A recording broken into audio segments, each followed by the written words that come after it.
Hello mga ka-moments, small business updates for today's video. So ayan na nga at minadali na naming tapusin ang bakod. O diba, ang ganda ng kulay ng langit. Gusto kasi naming maipa-bless habang nandito ang pare nyo. Ayan nga at busy ako sa paglilinis. At mabuti na lang, dumating na rin yung mga in-order kong gamit. At syempre, meron din akong office table. At nagpagawa rin ako ng sofa na naka-upholstery. Western style itong pinagawa ko. Nagbigay nga lang pala ako ng picture na gagayahin. Ayan nga at ang ganda.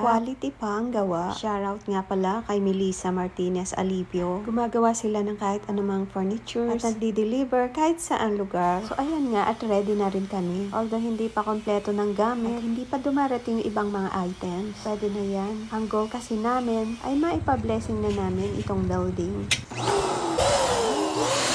Shoutout din sa mga pinsang kong masisipag na tumulong sa pagdedeko. Shoutout kay Katrina na nagpabook kay Father. Shoutout din kay Edna na punong abala sa pagluluto ng pagkain. Kaya naman masarap umuwi lagi ng probinsya dahil bumubuhos lagi ang suporta. Salamat po!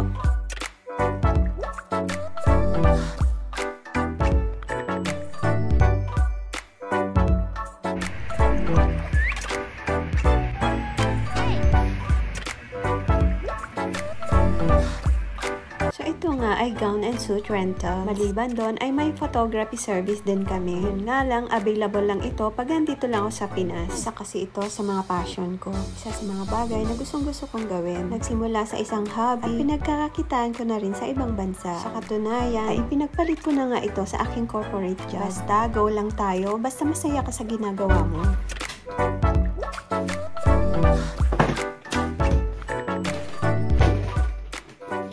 This February ay JS prom season. So maaga ako nag-open ng shop today. May mga dalaga kasing darating for fitting ng gowns. At pina-reserve na rin yung mga nagustuhan nila. Silver at gold according sa theme nila. So maglit na nga rin pala ako ng grocery at bumili ng konting stocks. Importante kasi yung kape. Alam na, coffee is life.